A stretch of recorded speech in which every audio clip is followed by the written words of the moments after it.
Not taking the bait does not mean that we do not resist.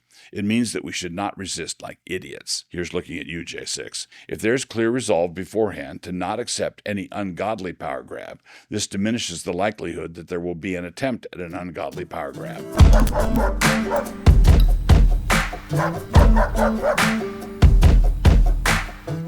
Introduction. I've been urging American Christians for some time now to get reacquainted with Protestant resistance theory. This is not because I think everyone needs an odd hobby, although I do, but rather because this is a theology as practical as a fistful of 16-penny nails. And these are nails that we are going to need very much. We are also going to need them very shortly, not just very much. A good introduction to Protestant resistance theory by Glenn Sunshine can be found here. Vindicii contra Tyrannos is a bracing treatment of the topic from a 16th century Huguenot, and Lex Rex gives us the Scottish version from the great Samuel Rutherford. There is also Book 4 of Calvin's Institutes. So, to paraphrase why I'm urging this, you may not be interested in Protestant resistance theory, but the despotic counterpart to Protestant resistance theory is interested in you. What I would like to do in our time today is draw out one particular doctrine from Rutherford's Lex Rex, because I believe it will play an essential role in any resistance to the coming power plays. By the coming power plays, I mean the coming power plays. And by essential role, I mean a response that simultaneously does not take the bait, as you recall I've urged before, and at the same time mounts an effective resistance. Not taking the bait does not mean that we do not resist. It means that we should not resist like idiots. And in order to avoid any more moronic lunges at the man, here's looking at you, J6, one of the things we really need to study is the doctrine of the lesser magistrates. Lesser magistrates, or inferior judges. Rutherford poses the following question in his book: whether or no inferior judges be univocally and essentially judges, and the immediate vicars of God, no less than the king, or if they be only the deputies and vicars of the king. Lex Rex, question 20. Page 88. Not to keep you in suspense, Rutherford argues that inferior judges, or lesser magistrates, have their authority directly from God, and they consequently answer to him. They do not answer to the king in the first instance. This matters a lot, as we shall see. According to one view, the Lord only has one direct report, that person being Caesar, or the king, or the emperor, or the president. All the underlings report to this CEO and serve at his pleasure only. In this view, the org chart has only one position appointed by God, and then that one person does all his own appointing of the rest and delegating authority to the rest. The alternative view, defended ably by Rutherford, is that God appoints multiple authorities and not just one. In this understanding, the President of the United States has his authority directly from God, Romans 13, 1-7, but so does the governor of Idaho. When Jehoshaphat established judges in the land, he was the one that God was using to set them up, but he was not the one who controlled their decisions. These judges were magistrates and not staff. They, like he was, were all under the same law. Jehoshaphat installed them, but he did so with the explicit charge that they, quote, judge not for man, but for the Lord. Quote, and he set judges in the land throughout all the fenced cities of Judah, city by city, and said to the judges, take heed what ye do, for ye judge not for man, but for the Lord, who is with you in the judgment. 2 Chronicles 19, 5-6. Clearly, there's a distinction we must keep in mind between a lesser magistrate and staff. A district judge is a lesser magistrate, while a press secretary is staff. The president can tell his press secretary what to do and sack him if he doesn't do it. But a lesser magistrate is not staff. His authority is from God. Now, this point has monumental ramifications. Here's how Rutherford puts it. Quote, I prove the assumption. Inferior magistrates are powers from God. Deuteronomy 1:17, 19:6-7, Exodus 22:7, Jeremiah 5:1, and the apostle saith, the powers that be are ordained of God. Lex Rex, question 20, page 90. Quote, ye shall not respect persons in judgment, but as ye shall hear the small as well as the great, ye shall not be afraid of the face of man, for the judgment is God's, and the cause that is too hard for you, bring it unto me, and I will hear it. Deuteronomy 1:17, for the judgment is God's. In any healthy governmental arrangement, there's the Constitution and there's also a chief executive, established by the Constitution. If the society concerned is larger than a small village in a jungle somewhere, there will also be lesser magistrates. These lesser magistrates are beholden to the God who appointed them and established them. As already mentioned, this is a healthy society, and so things run smoothly for the most part. But let us say that one day the president loses his mind and rebels against the Constitution, his oaths, his responsibilities under the law, and he commands one of the lesser magistrates to do something expressly forbidden by the law. According to the doctrine of the lesser magistrates have an obligation to disobey. Allow me to make up a concrete example. Suppose the president signed an executive order requiring the governor of each state to confiscate all of the privately owned AR-15s in the state. If any governor obeyed this unlawful order, unlawful in multiple ways, then that governor should be impeached for dereliction of duty. Said governor has no right to obey such an order. Such is the doctrine. With that established, allow me to bring in a brief trip to Narnia to anchor the doctrine, and then we will return to a practical assessment of what we should all do if there's any funny business in November. A Narnian excursus. I'm happy to announce that at this point, Lewis was a good Rutherfordian. To illustrate this, I would like to quote one passage at length from The Voyage of the Dawn Treader, and then another one from The Horse and His Boy. "I am going with Reepicheep to see the world's end," said Caspian. A low murmur of dismay ran through the sailors.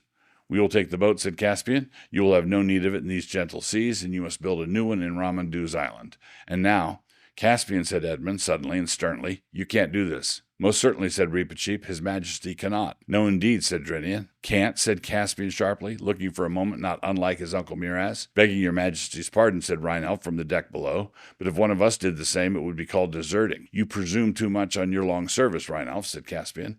"No, sire, he's perfectly right," said Drinian. "By the mane of Aslan," said Caspian, "I had thought you were all my subjects here, not my schoolmasters." "I'm not," said Edmund, "and I say you cannot do this."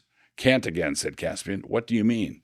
"If it please your Majesty, we mean shall not," said Reepicheep with a very low bow. "You are the king of Narnia. You break faith with all your subjects, and especially Trumpkin, if you do not return.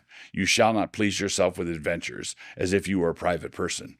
And if your Majesty will not hear reason, it will be the truest loyalty of every man on board to follow me in disarming and binding you till you come to your senses." "Quite right," said Edmund, "like they did with Ulysses when he wanted to go near the Sirens." Caspian's hand had gone to his sword hilt when Lucy said, "And you've almost promised Ramandu's daughter to go back." Caspian paused. "Well, yes, there's that," he said. He stood irresolute for a moment and then shouted out to the ship in general, "Well, have your way. The quest is ended. We all return. Get the boat up again." "Sire," said Reepicheep, "we do not all return. As I explained before—" "Silence," thundered Caspian. "I've been lessoned, but I'll not be baited. Will no one silence that mouse?" "Your Majesty promised," said Reepicheep, "to be a good lord to the talking beasts of Narnia." "Talking beasts, yes," said Caspian. "I said nothing about beasts that never stop talking." And he flung down the ladder in a temper and went into the cabin, slamming the door. But when the others rejoined him a little later, they found him changed. He was white, and there were tears in his eyes. "It's no good," he said. "I might as well have behaved decently for all the good I did with my temper and swagger. Aslan has spoken to me." The Voyage of the Dawn Treader. Notice how Reepicheep describes the possible action of trussing up the king. Truest loyalty. That really is what it is. And we find a similar spirit in Archenland, which should not be surprising to anyone who knows these books. "But Corin will be the king then, father," said Cor. "Nay, lad," said King Loon. "Thou art my heir. The crown comes to thee." "But I don't want it," said Cor. "I'd far rather—" "'Tis no question what thou wantest, Cor, nor I either. 'Tis in the course of law." "But if we're twins, we must be the same age." "Nay," said the king with a laugh, "one must come first. Art Corin's elder by full 20 minutes, and is better too, let's hope, though that's no great mastery." And he looked at Corin with a twinkle in his eyes. "But, father, couldn't you make whichever one you like to be the next king?" "No, the king's under the law, for it's the law makes him a king. Hast no more power to start away from thy crown than any sentry from his post." The Horse and His Boy. What Lewis is teaching us here is the spirit and nature of a constitutional monarchy, which is light years away from the despotism of the Stuarts, with their claims to an absolutist form of divine right. In the world Lewis is envisioning, kings are to be obedient, and when they are not, this does not remove the obligation of their citizens to be obedient. The absolutist divine right of kings nonsense was just the sort of impudence that Rutherford was standing against. When I first encountered Protestant resistance theory, I took to it like a trout being released back into the stream by a kind fisherman, and the reason for this, I am convinced, is because I had taken it in many years earlier, like mother's milk, thanks to Lewis. As a result of this tough-minded theology in Lex Rex, Samuel Rutherford was summoned to appear before the bar of the Scottish House in order to face a charge of treason. But by the time the summons arrived, he was already on his deathbed.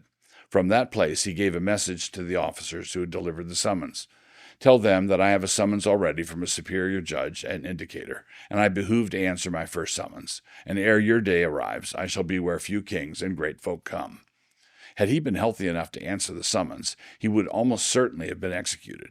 And why? Because he anticipated the wisdom of King Loon. It's the law makes him a king. Lex Rex. So, if it is a constitutional monarchy, then the law establishes all the authorities, and not just one of them. And all of them have an obligation to God, because they will answer directly to God for what they do or do not do. Come November. I spoke above about the possibility of funny business come November. Our opponents, who are still functioning as though it were 10 years ago, are trying to shame and shush us as conspiracy theorists because we are budgeting for the prospect of the election in November being an event that stinks to high heaven. As we most certainly are. Keep in mind that the reason we think the election will stink to high heaven in November is because it stinks to high heaven now.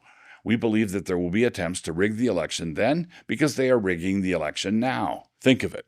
Bogus impeachment attempts, ginned-up indictments, stupid raids, a disease-riddled conviction, possible imprisonment before the election, an assassination attempt that our church security team could have handled better than the Secret Service did, topped off with some truly lame bureaucratic stonewalling to cover up what the Secret Service did or did not do.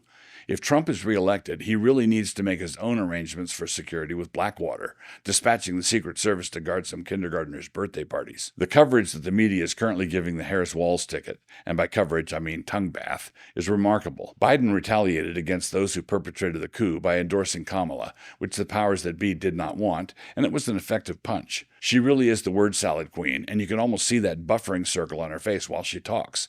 She is a terrible campaigner, not very smart, and yet very entitled. You can't do DEI hires, I would remark mildly, without getting DEI hires. She was widely recognized as being like this, unlikable, not competent, incoherent, and untroubled by what has been. And then overnight, whammo, she became America's sweetheart. What does this mean? The full-court press propaganda move is intended to persuade conservatives that Kamala is within range. They want to create the illusion that she could win the election, counting only the fair and square votes. But if you note my point above, the election is already being rigged. What fair and square votes? Do we count all the votes that Trump would have gotten had there been no deep state collusion against him?